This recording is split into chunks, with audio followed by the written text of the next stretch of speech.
Hello friends, I'm Dr. Nishanth, consultant neurophysician at Archana Hospital. Today we're going to talk about a topic called epilepsy. Epilepsy is the most common, one of the most common neurological disorders. It is the fourth most common neurological abnormality which we see in our day-to-day practice. There are around 3 to 10 patients for every 1,000 population who are suffering with an epilepsy. So it is very epilepsy is a very fairly common problem. So definition of epilepsy is when a person has two or more unprovoked episodes of seizures, then you call it as an epilepsy. What does an unprovoked seizure means? There should not be any provocation factor.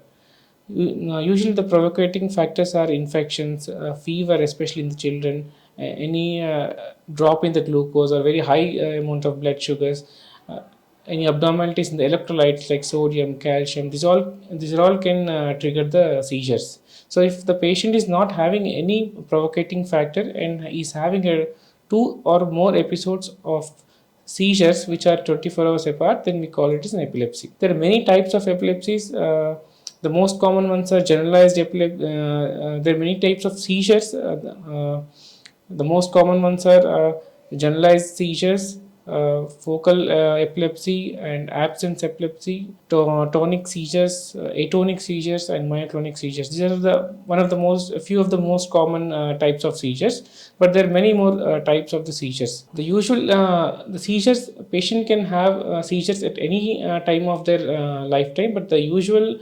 time period where we'll see more seizures are during the childhood and during the older age group. So these are the two age groups where we find more number of seizures. And the usual causes for the seizures in the children are any structural abnormalities in the brain, or any genetic causes that can cause seizures, or any metabolic causes that can cause seizures.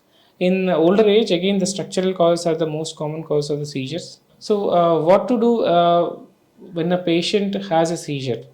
So, as a bystander, or as a person whom you know somebody is having a seizure, or when you witness somebody is having a seizure, what you have to do? First, you make the patient move away from the corners of the room, or from the sharp objects, or any object that can hurt the patient, and make the patient lie on the floor or on the bed, and turn the patient to one side. Do not overcrowd the area. Let the patient breathe and get an adequate air, and do not put any objects or keys in the patient's hand. Usually the seizure subsides within 2 minutes, within 2 minutes of time. If the seizure continues to be present for 5 minutes or more, then immediately rush to the nearby emergency. And if usually the patient regains consciousness within 20 minutes. If the patient fails to regain the consciousness in 20 to half an hour, then again, even though the seizures have subsided, you have to take him to the emergency. So, what is the advice to the patient? Seizures, if the patient has a condition called epilepsy, they are more prone to get the repeated episodes of seizures. So, they have to be on medications which are prescribed by the doctor. So, do not skip the medications, because even as skipping a single dose of medication can sometimes trigger seizures, and sometimes the seizures can be so severe that it can lead into life-threatening condition called status epilepticus. And other things that the patient needs to avoid is that patient should not be near the open fires or in the kitchen. You should be careful while handling the hot objects, and the patient should not go to the heights, especially which are not secured. And patient should not go to swim into the deeper waters, and patient should not uh, drive a vehicle when he's having a seizures. Once later the seizures are very well controlled, patient can do all these activities, but especially when they are not very well controlled, they should try to avoid these things. And patient should also avoid usage of machinery which can injure the patient when the patient has a seizure.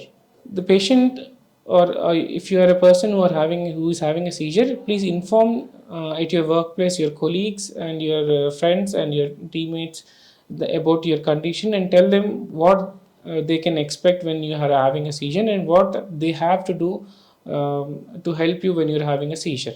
There are usually triggers that can trigger a seizure episode, even though if you're taking medications. One is stress, lack of sleep. These are two are very important things, and Other times there can be a bright lights, which can also trigger the seizures, and excessive intake of alcohol and any recreational substance abuse can also trigger the seizures.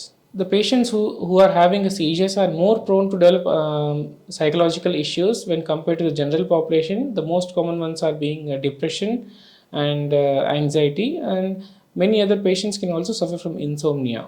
So it is very important to address notice these issues, and to address these issues and to bring to the clinicians notice. And women who are having an epilepsy, especially in the childbearing age group, they should take a note of other medications which they are taking along with the seizure medication, because there are other hormonal medications which can be used for multiple other purposes that can reduce the efficacy of the seizure medications.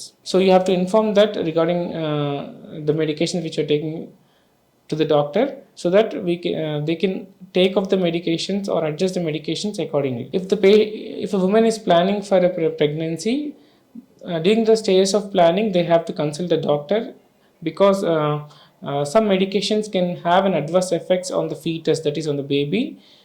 So during the planning stage of pregnancy, you have to visit a doctor and you have to tell the doctor that they are planning a pregnancy.